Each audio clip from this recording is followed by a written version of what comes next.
Prezados irmãos e amigos, nós vamos continuar o estudo do livro do Apocalipse.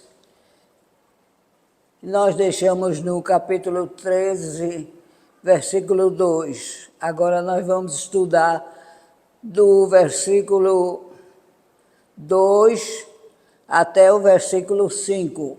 Na Bíblia, nós vamos ler agora. Depois nós vamos para o livro. Eu sou Salma Pimentel, professora de Bíblia de 7 décadas. E tenho muita honra em mostrar a vocês a tradução do Apocalipse. Vamos começar. Versículo 2. E a besta que vi era semelhante ao leopardo, e os seus pés como os de urso, e sua boca como a de leão. E o dragão deu-lhe o seu poder, e o seu trono, e grande poderio. Versículo 5. E vi uma de suas cabeças como ferida de morte, e a sua chaga mortal foi curada. E toda a terra se maravilhou após a besta. Versículo 4. E adoraram o dragão, que deu à besta o seu poder. E adoraram a besta, dizendo: quem é semelhante à besta? Quem poderá batalhar contra ela? E versículo 5, o último desse estudo hoje. E foi-lhe dada uma boca para proferir grandes coisas e blasfêmias, e deu-se-lhe o poder para continuar por 42 meses. Essa é a leitura que nós vamos fazer hoje da palavra, do capítulo 13. Agora vamos para o livro. Nós vamos começar exatamente no versículo 2 em diante, até como nós lemos ali na palavra. A primeira besta vista por João era semelhante ao leopardo, com pés de urso e boca de leão. As características destes 3 animais foram compartilhadas pelos 3 primeiros impérios. Mas aqui elas se combinam em uma unidade violenta e terrível. O leopardo significa crueldade e astúcia. O urso, força, e o leão, ferocidade. E deu-lhe o dragão o seu poder, o seu trono e grande autoridade. A besta não é somente um aglomerado de poder político e militar. Ela é a representação exata da maldade satânica, porque obtém o poder dele próprio, do dragão, a velha serpente. Eis que, o versículo 3 agora. Eis que acontece algo surpreendente. Uma das cabeças foi ferida de morte, mas a sua chaga mortal foi sarada. Muitos intérpretes entendem que João estava se referindo a algum imperador romano que foi morto e ressuscitou, personificando o mal satânico. O mito de Nero Redivivus dá apoio a esse ponto de vista, para explicar a simbologia da visão. Se não vejamos, Nero, o imperador, era um monstro perverso, como jamais se viu igual em toda a história da humanidade. Quando pôs fim à vida, no ano de 68 depois de Cristo, o povo dançava na rua com alegria desmedida, pelo fim da opressão e maldades. O pavor que o povo tinha do imperador Nero deu lugar a que alguns aproveitadores espalhassem a notícia de que ele não morrera, havia fugido para o Oriente. Em 69 d.C., apareceu um falso Nero na Ásia, mas o povo não lhe deu crédito. Outros apareceram, fazendo-se passar pelo imperador. E a ideia de que Nero era imortal em sua maldade foi tomando forma e convencendo o povo. Os cristãos uniram a lenda de Nero redivivo à do anticristo, identificando os dois personagens como sendo um somente. Ambos são a encarnação do mal. Façamos um resumo da vida de Nero e entenderemos esse fato, porque só explicaremos esse pavor do imperador ressurreto e a conexão feita com a cabeça ferida e sarada, sabendo como foi a vida daquele monstro chamado Nero. O pai dele foi um homem famoso por sua perversidade. Domício Enobarbo era o nome dele. Matava por prazer. A sua mãe, Agripina, não perdia para o marido e ficou conhecida como uma das mulheres mais temidas da história mundial. Quando ela engravidou, o seu marido, Enobarbo, afirmou com cinismo que dele e de Agripina só poderia sair um monstro abominável. E foi o que aconteceu. Quando Enoberto morreu, e Nero tinha 3 anos de idade, o imperador Calígula exilou Agripina, a mãe dele, do império, ficando Nero aos cuidados de 2 escravos, um barbeiro e um bailarino.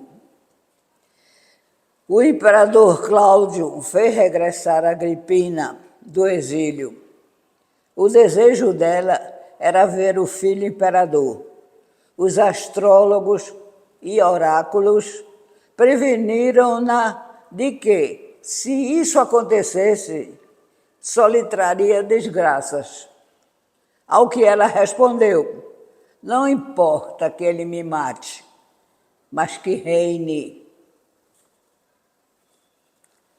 Ela conseguiu que seu filho fosse adotado por Cláudio, o imperador, que tinha 2 filhos legítimos, Otávio e Britânico, e casou-se com o imperador, mesmo sendo sua sobrinha. A ambição dela era desmedida e Nero passou a ser preparado para a sua grande tarefa futura pelo grande filósofo Sêneca e pelo valoroso soldado Afrânio Burro, que foram seus tutores. Como Cláudio, o imperador, demorava muito a morrer, Agripina apressou a sua morte, dando-lhe comida envenenada. E como, mesmo em coma, ele demorava a morrer, ela acelerou o processo, introduzindo uma pena envenenada na sua garganta. Era miserável mesmo. Nero assume o poder com apoio do exército, que fora subornado. Durante 5 anos, esteve muito ocupado com as artes, pintando, esculpindo, fazendo música e teatro. E houve paz, porque o império foi regido por Sêneca e Burro, que estavam eram homens honestos e sábios. Mas Nero muda de repente, abandona a cultura e parte para a exposição da sua verdadeira personalidade, iniciando a sua terrível carreira de crimes. À noite, ele saía às ruas com companheiros e atacava quantos apareciam em sua frente. Matou o irmão britânico por ser o verdadeiro herdeiro do trono e, portanto, seu rival. Homens e mulheres não lhe escapavam. Era homossexual assumido. Casou-se publicamente com um jovem chamado Esporo. Viajou em lua de mel à Grécia. E lá ele descobriu que já estava casado com outro jovem, Doriporo. Teve Popéia Sabina, esposa de Otto, como amante, e a matou a pontapés. A sua corte era um antro de assassinos, de imoralidades, crimes e roubos. No ano 64 depois de Cristo, ele incendiou Roma para ter a honra de reconstruí-la. Mas jogou a culpa nos cristãos. E embora o povo jamais duvidasse de quem realmente era a culpa, o povo que era conhecido como seguidor do revolucionário Jesus, pagou pelos crimes do imperador. E a mais sádica e terrível perseguição teve início sem que ninguém pudesse deter. Os cristãos eram costurados dentro das peles de animais selvagens e lançados aos cães, que os dilaceravam, sem defesa. Colocavam-nos dentro de sacos com pedras e jogavam-nos no rio Tigre. Untava-os com breu e os incendiava, para que servissem de tochas vivas e lhe iluminassem os jardins do palácio nas festas que ele dava. Sêneca viu-se obrigado a suicidar-se e Burro, o outro preceptor, foi envenenado por Nero.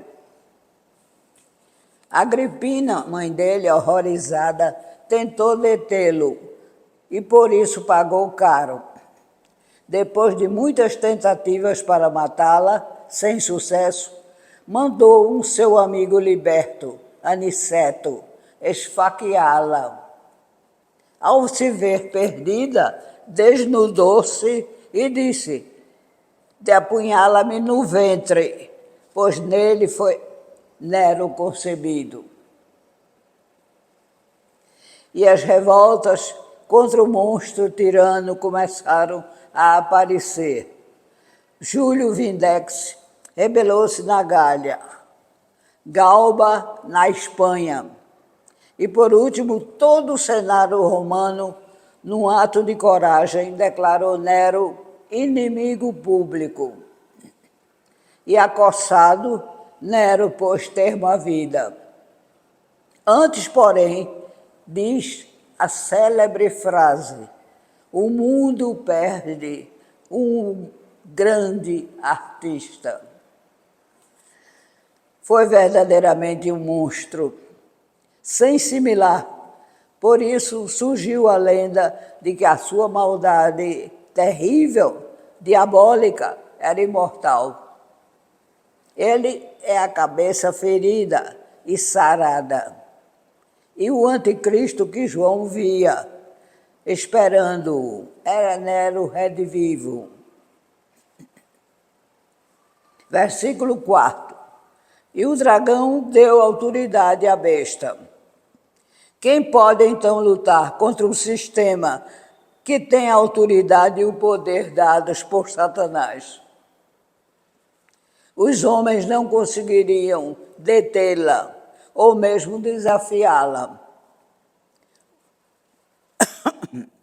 O objetivo da besta é conquistar a lealdade das pessoas e desviá-las da adoração a Deus. Não adorar ao Deus Supremo é submeter-se ao domínio da besta e adorar Satanás. Este tempo será de luta ferrenha pelas almas da humanidade. E a besta, com seu grande poder e força, convencerá o mundo de que não valerá a pena lhe resistir. Está em 2 Tessalonicenses, capítulo 2, versículo 9 a 10. O apóstolo Paulo, como cidadão romano, recebeu muita ajuda do governo de Roma, muitas vezes salvando-o da ira do povo judeu. Foi assim em Filipos, em Corinto, em Éfeso, em Jerusalém. E por isso Paulo considerava que toda a autoridade provinha da vontade de Deus e mereciam ser obedecidas e respeitadas. O apóstolo Pedro também pensa a mesma coisa. Está primeira carta de Pedro, capítulo 2, de versículos de 13 a 14. No Apocalipse, porém, ao contrário, o culto ao imperador é blasfemo, por atribuir atributos divinos ao homem. Por isso, o poderio romano se há convertido em entidade diabólica. H.B. Sweet vê na descrição da besta um símbolo do poder de Roma. O império manifesta a astúcia e a crueldade do leopardo, sempre pronto a dar um bote sobre a vítima. A força demolidora do urso que mata abraçando. E é como o leão cujo rugido apavora as suas vítimas e semeia a morte e destruição. A semelhança é vista por Sweet. Roma é o símbolo do mal, a condensação exata das três feras em seu ataque à Igreja de Cristo. Ele é a primeira besta. E aqui nós terminamos a parte desses 5 versículos do capítulo 13 que nós estamos estudando. Que vocês tenham aprendido e compreendido, inclusive a vida de Nero, e talvez muita gente não soubesse. Muito obrigada. Que Deus os abençoe.